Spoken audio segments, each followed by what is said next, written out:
देख रहे हैं एक देश एक आवाज़ न्यूज़ 24। आइए हम आपको दिखाते हैं NHAI का कोल्लम कुल्ला खेल।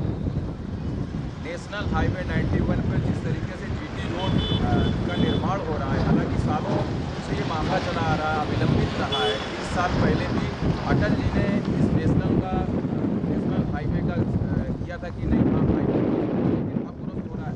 NHAI के द्वारा कितना खेल किया जा रहा है, इंजीनियर अमन मित्तल द्वारा किस तरीके से पीड़ित जो भी भवन स्वामी है उनको कितना टार्चर किया जा रहा है, वो तो देखने को ही बनता है। जो ये भवन संख्या देख रहे हैं कि गाटा संख्या 3 पर स्थित कमर्शियल बिल्डिंग जो कि सीधा निवादा गांव में आता है, लेकिन इसके पीछे भी अगर हम बात करेंगे कि जो ये गाटा संख्या 3 है और इसके पीछे की गाटा संख्या इधर भी हम चाहेंगे कि इधर दिखाया जाए। जो गाटा संख्या ये आप इस तरफ देख रहे हैं, ये गाटा संख्या दूसरी है, वो गाटा संख्या सामने वाले गांव की है, और ये गाटा संख्या 3 जो है वो इस गांव की सेना निवादा की ये ज़मीन है। लेकिन इंजीनियर अमन मित्तल द्वारा यह अभी तक सुनिश्चित ही नहीं किया जा रहा है, जबकि SDM, लेखपाल, तहसीलदार, NHAI के अधिकारियों के हस्ताक्षर भी हैं। उन्होंने यह नहीं दिखाया है कि ये बिल्डिंग कमर्शियल है और ये PWD में भी नहीं है, और इतने वर्ग मीटर है, 164 वर्ग मीटर, 164.43 वर्ग मीटर इस भवन की क्षमता है। लेकिन NHAI के इंजीनियर अमन मित्तल द्वारा इसको 104 वर्ग मीटर दिखाया जा रहा है। हालांकि अब देखना यह होगा कि क्या अमन मित्तल के पास, इसकी अमन मित्तल जैसे इंजीनियर देश के लिए कलंक हैं या कोई इंजीनियर हैं। देखना यह भी है कि उनको दूरबीन की आवश्यकता है या नहीं, या उन्हें दिखाई देता है या नहीं। इस भवन में 4 शटर आप देख रहे हैं बाहर हैं। उसके बाद हम कहेंगे अंदर आइए, अंदर दिखाते हैं। 12 फीट तक कितना मतलब इसमें शटर है, क्या है। 4 शटर तो यहाँ पर हैं और 4 शटर ही अंदर इसके हैं, 4 शटर ये अंदर हैं। और इसके बाद जो आप देख रहे हैं पीछे का दृश्य भी हम आपको दिखाएंगे कि पीछे का दृश्य जो है, कैमरामैन से कहेंगे आगे बढ़ाएं जरा। पीछे का दृश्य जो है वो इस तरीके का है कि अमन मित्तल कौन सा चश्मा लगाते हैं, कौन सा वो लेंस इस्तेमाल करते हैं कि उन्हें यह दिखाई नहीं दिया। तहसील से लेकर के SDM की रिपोर्ट, लेखपाल की रिपोर्ट, NHAI के अधिकारियों की रिपोर्ट यह भी सिद्ध कर रही है कि हाँ, इस भवन का निर्माण PWD में भी नहीं है। गाटा संख्या 3 में है जो सेंधा निवादा की है, पीछे गाटा संख्या दूसरी है, और ये इतना एरिया जो है 164.43 वर्ग मीटर है।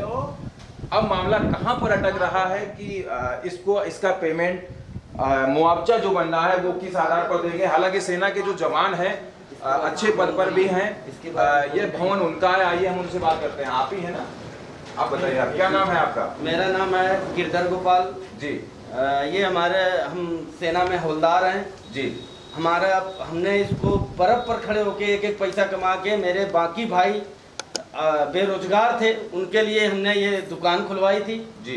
ये भैया 2 साल पहले ये जब से ये NHAI का आया तब से हमारा व्यापार सब बंद है। मेरे भाई अब रोटी दाल का मोहताज हो गया, 2 साल से कोई उनका व्यापार नहीं चल रहा जी। पहले इनका NHAI का इंजीनियर एक तिवारी थे, उन्होंने मेरे इस बिल्डिंग को PWD में दिखा दिया जी। 2 साल पैसा मांग रहे थे। हाँ, 2 साल हम परेशान होके इसको हमने कमिश्नर साहब के यहाँ एप्लीकेशन दिया, ADM साहब के यहाँ एप्लीकेशन दिया, दोबारा इसका हमने नाप करवाई। दोबारा नाप में मेरी बिल्डिंग के आगे 3 मीटर 10 फीट तकरीबन और मेरी जगह है, जो लिखित में लेखपाल कानून को और NHAI के अधिकारी के तहसीलदार SDM NHAI के अधिकारी के सामने ये नाप हुई, उन्होंने लिखित में साइन करके दिया है। अच्छा, दिया है उन्होंने। हाँ, मेरी ये 164 वर्ग मीटर तो बिल्डिंग है। इसके बाद मेरी बाउंड्री है 10 फीट की, जिसमें पिलर 1 फीट का है और 6 सरिया का हमने बनाया था। वो बाउंड्री जिसकी लंबाई चौड़ाई थोड़ा बताओ क्या? ये हमारी रिपोर्ट। लंबाई चौड़ाई बताओ थोड़ा उसकी क्या बोलते हैं, बाउंड्री की।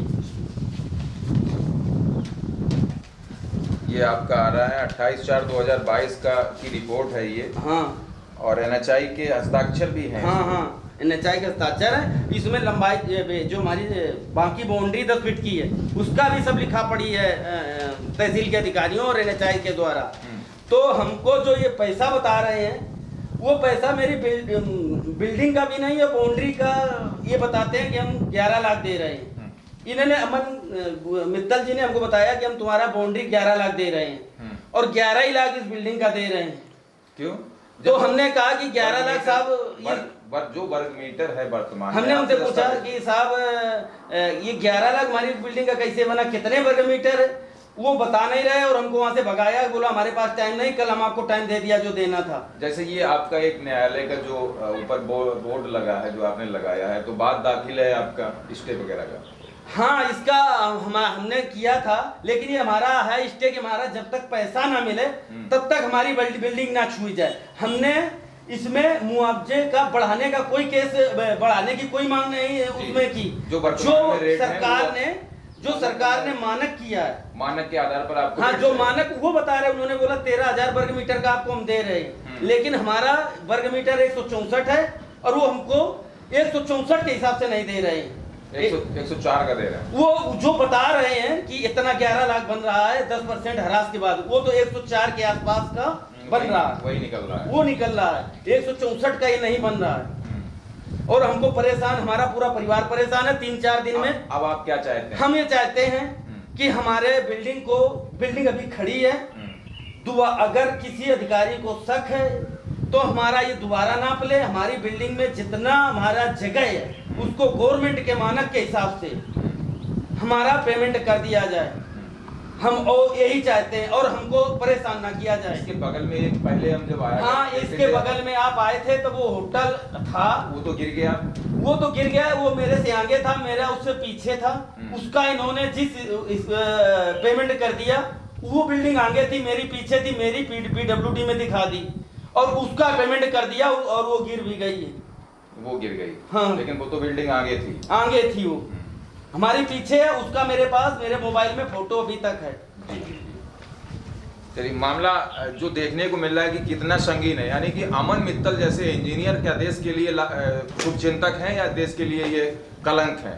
एक शब्द हालांकि खराब लगेगा लेकिन मुझे इस्तेमाल करना पड़ रहा है कि ये कलंक हैं देश के लिए कि नेशनल हाईवे पे बन रहा टोल टैक्स और GT रोड का चौड़ीकरण, जब PWD की जमीन नहीं, घाटा संख्या 3 का मामला है जो सेना निवादा का है, पीछे का गांव दूसरा है, पीछे का दूसरा घाटा संख्या है, लेकिन कितनी जमीन है और कितना ले रहे हैं, लेखपाल, SDM और तहसीलदार आदि की रिपोर्टें भी हैं, फिर भी घाटा संख्या वर्ग मीटर पर क्लियर ही नहीं हो पा रही है कि कितना वर्ग मीटर है, किस हिसाब से अमन मित्तल कौन सा ऐनक इस्तेमाल कर रहे हैं, कौन सी दूरबीन से वो देख रहे हैं, कि उनके पास दूरबीन हो सकता है कोई उन्होंने बाहर कनाडा से मंगवाई हो, जापान से मंगवाई हो, कि ज़्यादा दिखा रही हो कि 104 वर्ग मीटर कैसे हो सकता है कि जब लिखा पढ़ी में 164.43 वर्ग मीटर इस कमर्शियल भवन का जो एरिया है वो 164.43 वर्ग मीटर है। फिर ऐसा अविलंब क्यों? जो भुगतान होना है मुआवजे का उस पर अविलंब क्यों? मामला विवादित है, न्यायालय में है, इसका वाद भी दाखिल है। अमन मित्तल द्वारा जो कार्रवाई की जा रही है उससे पीड़ित पक्ष संतुष्ट नहीं है।